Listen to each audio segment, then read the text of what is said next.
We're the hydradenitis super divas. If you've got HS, you'll want to meet us. It's not your fault, put the shame to a halt. HS divas know how to have a ball. The hydradenitis super divas. Put the shame to a halt, cause it's not your fault. What's up, you guys? Welcome back to another episode of Hydradenitis Super Divas. It is a little different this episode because we only got one diva, and we actually have a special guest here. This is my husband, I'm just playing, Joshua. How long have we been together now? Oh my gosh, since 2018. Yeah. We tried to get married during COVID, but we actually forgot to go to the courthouse and get our marriage license. So we're like married but not married, but he better ask me to remarry him Married again. before God, so it counts. It counts, but I just really want to like do over, I feel like. And I feel like he has to re-ask. But he didn't know that. But now he knows, so stay tuned. No, but we have him here because so many of you guys are like, we want to know how you talk to your spouse about your HS. Do you talk to them about it now? Did you talk to them about it before you started dating? What did that look like? And I think everybody's journey simply is going to be different depending on your level of comfortability with the person who is either your person or is not your person. I know before we started dating, just disclosing my HS was never something that I felt comfortable doing. I always was willing to roll the dice and be like, well, if they think I'm gross and they're out, then they're out. And so when I finally was able to be with my husband here, I still didn't tell him about it. But I just remember him never making me feel gross, like in any way after sexy time or being intimate. But I am curious to know just like what was going through your head when you saw the scars from my HS. So I believe we were intimate first. I mean, not like fully intimate where there was like... He's calling me a hoe. I'm just And then I think you did kind of disclose a little bit like, hey, I have an autoimmune disease, all that. And I was just like, okay. But then like HS is one of those ones like you don't really know what it is until you actually kind of like see it. And then once I did, I mean, I don't know, guys think so differently. Like we're low-key dogs. So it was like, it don't matter. You know, like I'm kind of getting mine, like you getting yours. And then it is what it is. But I didn't think any, like... Yeah, you didn't think I was, like, gross or it was an STD? No, I didn't think any of that. I think it's... I don't know. I just feel like, genuinely, because we have such a good relationship, like, even before I started advocating for my HS super tough, like, we were real life, like, we just had a good friendship from the jump. So, like, we were always super open and honest with each other in a way, like, I would always ask him, like, men really do this? Like, they really don't care? And he'd be like, we really don't care. Yeah. And in a way that it was just, like, it was healing to me to know that there are men like my husband out there who the scars on your body, it doesn't matter to them. It doesn't make them think less of you. They are willing to, weather that storm with you, but it doesn't go to say that there's not others out there who think the complete opposite of them. I mean, like, we're all human. Who doesn't have an insecurity? Yeah. You know what I'm saying? Like, I have insecurities with my own body, so, like, who would I be to, like, not harp on, but, like, know that you have an insecurity and then, like, hold that against you. You know what I'm saying? Yeah. So it's, like... If I have personal thoughts about my own self and my own self-image and everything like that, then I can't project those onto other people. And then, like, vice versa, I can't project other people's insecurities back onto them. Yeah. Like, he's never used it against me.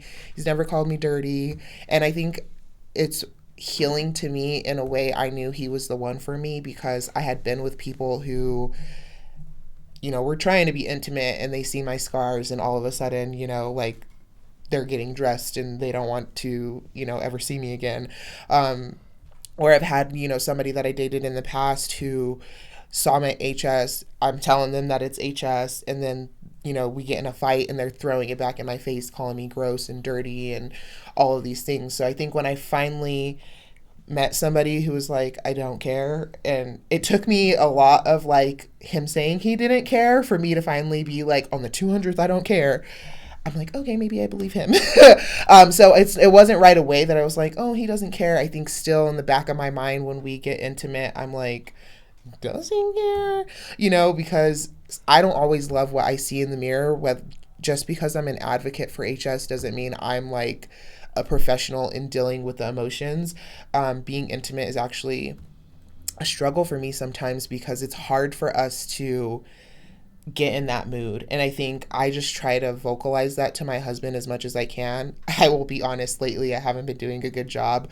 We just had to have like a date night last night and just like not like re-spark, but I think as parents too, you have to just like have that time to yourselves, kind of like decompress. Yeah. Because we had like a lot built up over like the last month, just like, I feel like you're not giving me attention, or like you're not showing me love, or you're just been more frustrated with me than normal. And I never wanted my husband to ever think like it's him. But because of my lack of communication, to be like, listen, I'm flaring, I'm stressed, I'm tired, I'm pregnant, I'm hormonal. It's fully me. But I have to also keep reminding him through my journey of like learning myself that sometimes I'm not in the mood, or sometimes, you know, just open communication is really going to be a deal breaker when you're dating somebody who has HS, because I'm not a fool to think either that like if you don't give your spouse the attention that they deserve, not saying that it's your fault when they go look for that somewhere else, but you play your part in why they choose those actions. You know what I mean? But I think it also shows like to like someone's true intentions, like even in the dating stage. You know what I'm saying? Because like if my idea of beauty is only skin deep, then what does that show of myself and like what I'm really trying to get out of this relationship? Right. Because when you're dating, it's only like two things. Like either we're going to get married or we're going to break up. Like that's legit the only two options. So if I'm only looking skin deep, then like, yeah, that's a problem. And that should be a red flag for you as well. Right. When I should really be trying to get to know your personality, who you are, like. And I think we did such a good job in our beginning dating stages of doing that. Like, we weren't just typical, like, okay, let's do Netflix and chill. Like, we would go to Bronco games. We would go, you know, at the time we just had Leilani. Children. Yeah. Leilani also is what society calls Josh's bonus daughter, but we don't really look at it like that because Leilani's dad has actually never been involved in her life from the jump. He's never met her. She's never met him. It was just one of those things where I ended up a teen mom and I knew I had a responsibility to take on. And I don't default him because I get that everybody has decisions to make at that time with what information that they were given. I'll be fully transparent. Back when I was in high school, I was a hoe. And I think I felt like because of my HS, I had to get my hoe phase out the way because it was like progressing through my body so fast. And so with that happening, I ended up, you know, getting pregnant. And for a while, I was like, I don't know who my baby daddy is. And so I never made him feel like you need to step up when you don't know if you're the dad either. So a lot of that I had to bite, you know, and I still, even being with my husband all these years later, I'm learning how to like forgive myself for putting so much pressure on myself to be this perfect mom at such a young age and all of these things. And so now, all these years later, it's just we have a different life. We're pregnant with our fourth baby. Date nights don't come so often since we moved away from our village.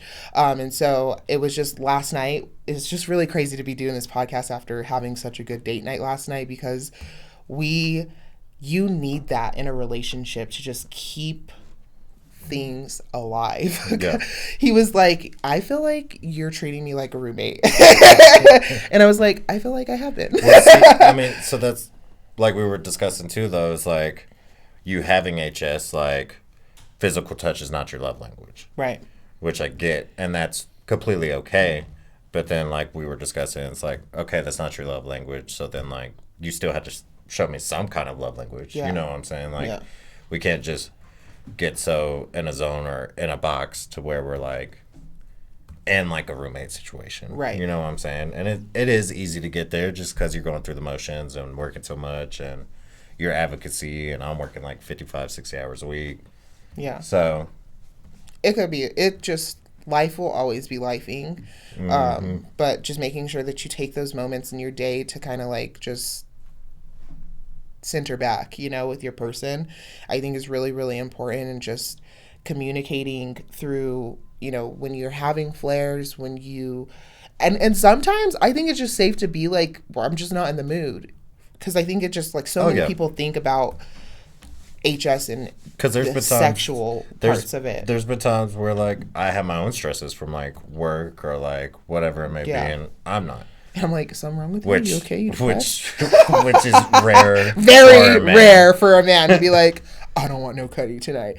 And so that's why it's important when you're the person with HS, and I can't even imagine the men with HS who deal with it in their groin or deal with it on their butt cheeks, and they feel like they're almost a unicorn, because I can only imagine how many times you actually are not in the mood because they're a man with HS. They're supposed to be always in the sexy mood, always, you know, but it's different for them. And so I just want to give you permission, if you are a man listening, that it's okay if you're not the societal norm, if you're not always, you know, in the mood for the Netflix and chill. If it's, and I think honestly, it shows you kind of have a different position when it comes to dating, because you're already probably dating to look for your person, to be looking at their personality, to be looking at their attributes and see their characteristics. Is this somebody I would want to marry and help raise my kids with, and things like that. And I think when I met Josh, we had actually, so the story of our love is we met on Tinder, you guys. So apps ain't dead. I mean, at least 6-7 years ago, apps weren't dead. Tinder was not dead yet. And so we met on Tinder. We messaged. He asked me on a date. We went to the movies to watch the new Strangers. It was the worst movie.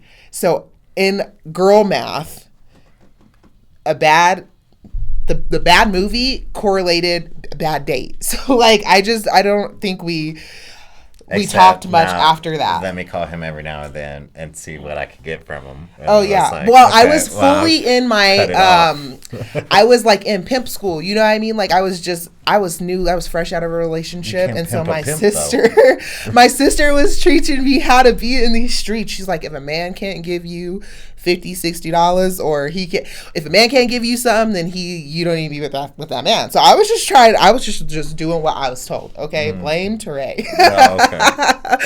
Okay. She was teaching me the rules of the streets. But no, and then after a while, he wasn't with my shenanigans, y'all. He was like, I will stop talking to you. I was still in a situationship, so I was dealing with a toxic ex.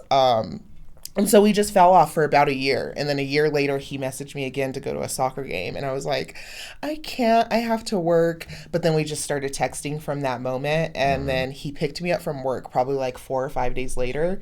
And we got in a car accident on his way, like dropping me off at home. Wasn't his fault or nothing. We actually were at a red light and somebody hit us. It was her fault. I didn't tell him to pick me up. I could walk home. It's fine. No, so we got hit by a drunk driver at a red light, and just the way he carried himself. I mean, granted, we were in my hometown, and I don't have to worry about a whole bunch of like Black Lives Matter with the police and stuff, but still, the anxiety is in you, you know? And I just remember him, like, the way he carried himself. He was like, you stay in the car. The drunk driver was acting, like, belligerent behind us. And he was like, getting that dude away from the road. Like, bro, you're going to get hit by a car. When really, you're like, you just totaled my car. I shouldn't even be being nice to you. The police came. The way he just, like, carried himself and explained the whole situation, I was like, it's giving father of my children, you know? It's giving you're my soulmate. And so I just remember, like, in that moment, I was like, God was like, he's the one for you. And I was like, we're going to see this through. And we've been rocking it ever since. Like, ever since that car accident, he would, like, check on me. Like, do you need to go to the hospital? And I think the settlement that we got, or, like, whatever check was written to me from that car accident, I was supposed to pay a medical bill. but we paid for our first month's rent and deposit and our first place together. So that's kind of like the story of how we became, and we were just been inseparable ever since that car accident. Yeah.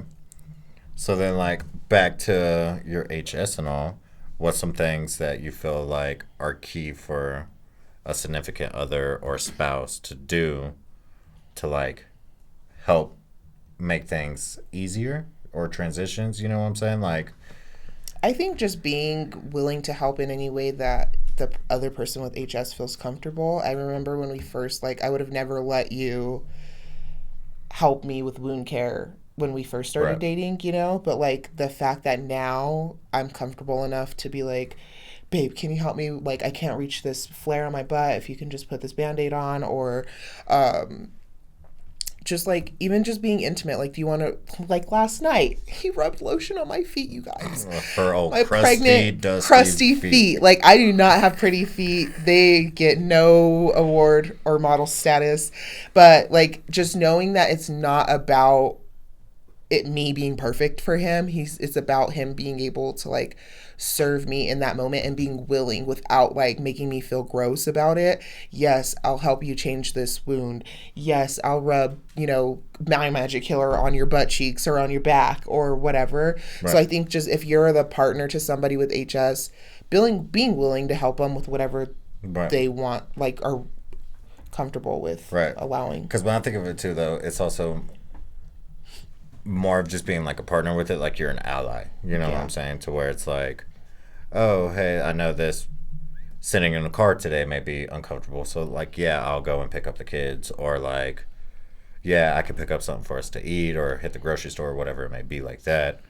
Yeah. Or, like, I don't know. There's He just never makes me feel, or there was the day, a few weeks ago where I literally couldn't move, like, because of the pain from a flare. And I remember the boys, like, knocked his whole nightstand over, like, not everything on the nightstand, like, the whole nightstand was on the floor, the plant, everything. And I couldn't get up to get it. And I just remember when he came home from work, I literally started crying. The nightstand had fell over like 5 hours prior. Okay, it's been on the floor. And then he came home and he was like, what happened to the nightstand? Like, I could literally tear up right now. And I just started crying. Like, I'm like, I'm sorry. Like, I couldn't pick it up. And he's like, it's okay. Right. It's not that deep. It's not a big deal. And so for him to make me feel human in those moments where I feel like I'm such a failure, like, I couldn't cook dinner today. I'm sorry that I couldn't take, like, he knows how I feel about the trash now because we had this conversation. But I'm like, I don't want to take the trash down 3 flights of stairs. Like, you should just do that, But I had to vocalize that to him. Like, it's not just me taking the trash down. It's your wife who's 6.5 months pregnant, who's possibly flaring almost like all the time, taking the trash down. So when I put it in perspective for him in that way, he's like, oh, okay, yeah, babe, I got you. Like, I just thought you we're not lazy, because, like, at the end of the day, we're not super, what is it called when you put sex roles on things in your marriage? We're not like, oh, men take out the trash and women do the dishes. We're not that, like, we don't do the gender roles. But when I explained to him why, like, I need this to be your duty and not my duty, Right. giving him that perspective on it, like, is And see, helpful. just vocalizing is beneficial because, like, I work in a restaurant, like, all the time. So it's like, I take out trash all day. I'll do dishes all day. Like, yeah, I manage the restaurant and stuff. So then when you get home, it just kind of, like, falls to the wayside. You know what I'm saying? It's like, get It's home. not, And then, he thinks like he just turns that part of him off, which I totally understand. I remember being a CNA and I was like, I have to get people ready all day. I have to serve people all day. And then, like, coming home, like, I want to be able to chill. But when you're a mom, it's just not realistic. Like, you still have to come home and serve some more people. So I can totally understand how when you do something all day, it can feel like right. just like another thing to do when you get home. Right. But just we've been really trying to communicate with each other that, like, we have to do things together. Yeah, it's just we can't both be having, like, a down day because it affects your kids. And then it also affects me with having HS and it, fatigue being a side effect of your HS. I think I don't even, like, vocalize that to him a lot, that, like, sometimes I could just be tired because my body is just working too hard. You know what I mean? But he's always, since I'm pregnant, he's super understanding that we're nap queen. Yeah. He's like, she's going to take a nap. But no, like, yeah, I wasn't aware of that literally till just now, that, like, HS, a side effect of that could be fatigue. So much of my HS life, I feel like I keep a secret. Sometimes I feel like I live a double life. Just with the advocacy part of it. He's also not a huge social media person, so, like, he hardly ever knows when I'm going, like, viral. He never knows when people are dragging me in my comment section. I guess later, like, I should tell him more, but I mean, I don't know. I'm like, I don't know if he's gonna get as excited as me or be as mad as me, because sometimes people are, like, cussing me out in different languages. I don't know. It gets a little crazy, but just being able to share all that I learn in the HS space and bring that back to him, I should share more of it, because it gives him the perspective into what we live with every single day. Right.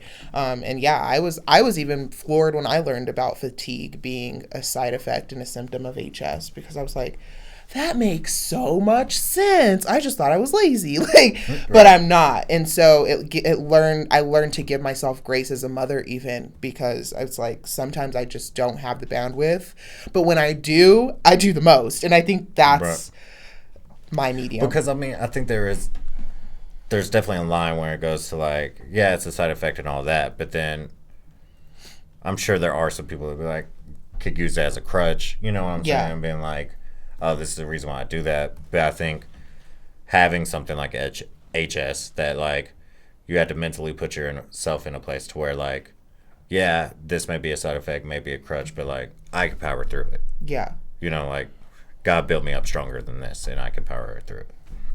Absolutely. 100%.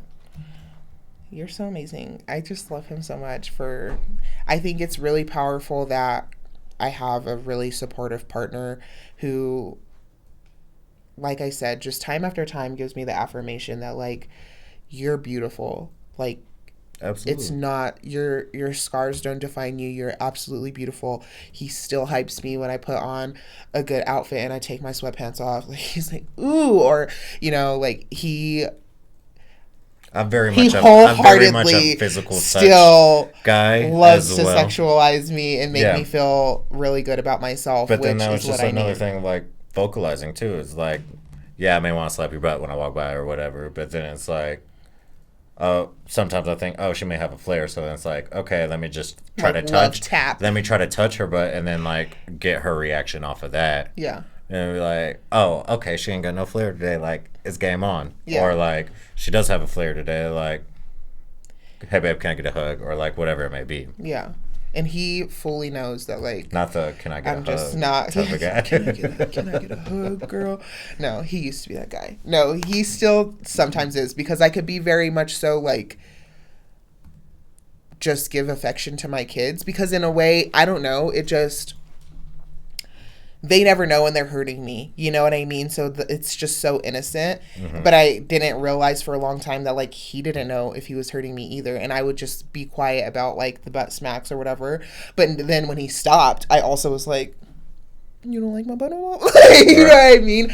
And I think also another thing that helped us was just being super transparent about, like, the expectations in our relationship.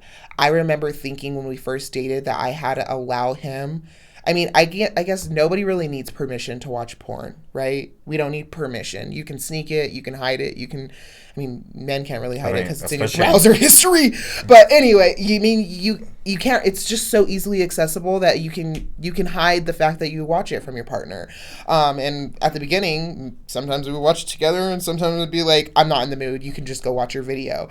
But then I was, like, feeling, like, guilty about it after a while, like, he just gets to go watch these bitches with perfect skin and they're going to satisfy him and I can't do that. And then so when I vocalized that, like, it made me feel some type of way, and that even where we were at with our relationship with God, both of us, we were like, I think this is something we can give up.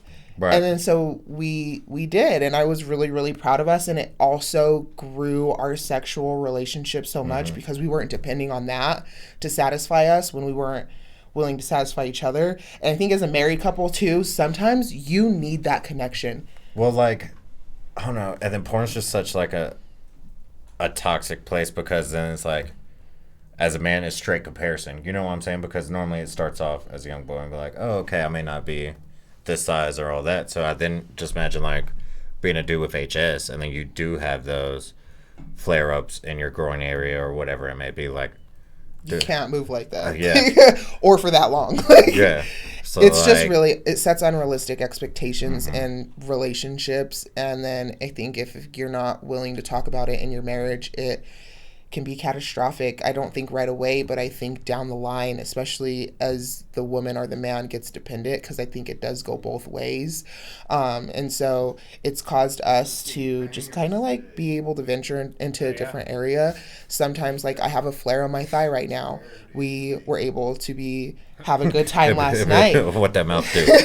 Right. No, but I literally have friends who are like, my mouth don't do nothing. And if you're not picking up what we're putting down right now, I'm so sorry.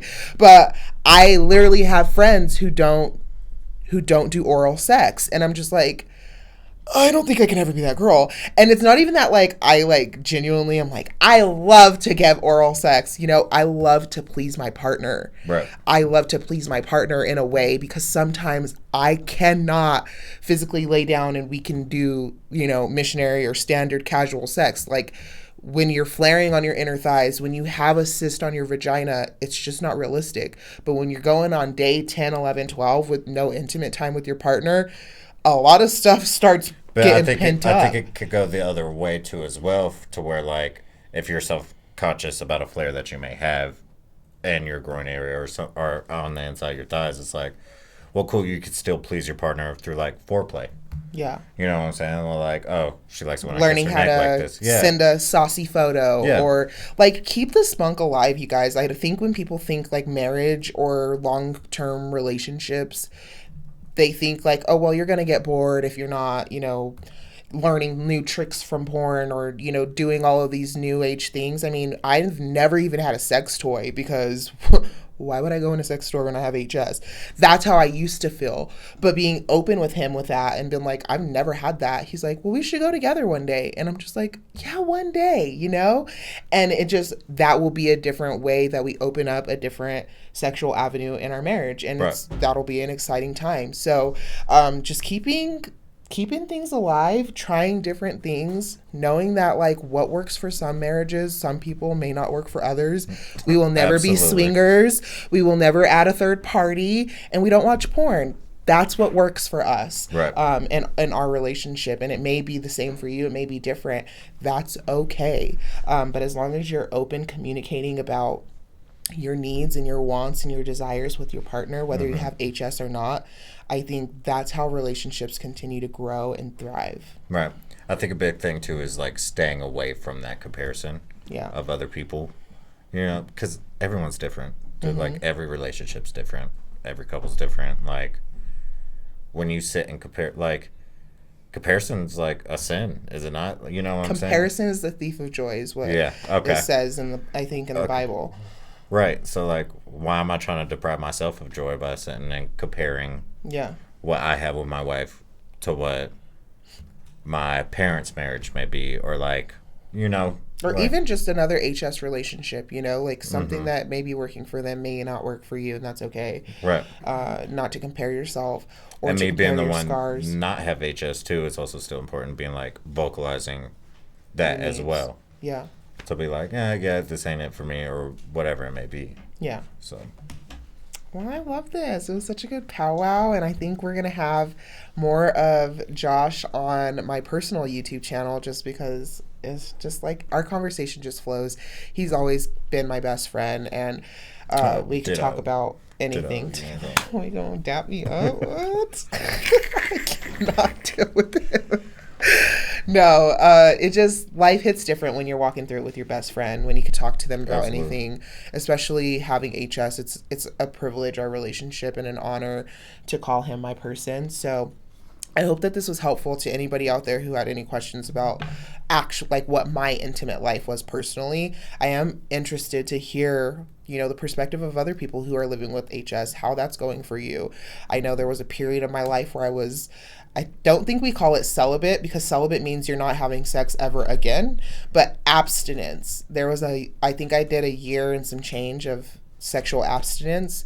I think they're when my HS is interchangeable, getting right? crazy. Because it's No, I it's by literally saw choice. the definition, and celibate is supposed to mean that you're not having sex again ever. I think, and I just that's a huge commitment. So if that's what you're doing, well, power to you, sis. If Maybe- you're just maybe sexually commission, too. abstinent right now because you're waiting for the right person, or you know, you just choose to be on that journey, that's okay. I've been there. It helped me grow and learn myself as a person and my desires and what I do want. And so it's all okay. Whether you're being abstinent, you're out here in the midst of your hoe phase, or you're just trying to figure out how to be in a relationship and have HS at the same time. We're all learning together. So we just thank you guys so much for Yeah. hopping on this episode. Thank you, babe, for being here. Thanks for having me. Excited to Appreciate see it. him on some Sits with Sid action on YouTube. So thank you guys, like I said, for tuning into this episode. If you have any questions or any future commentary, put them in the comments below. And don't forget to subscribe so you don't miss the next episode. Bye, guys.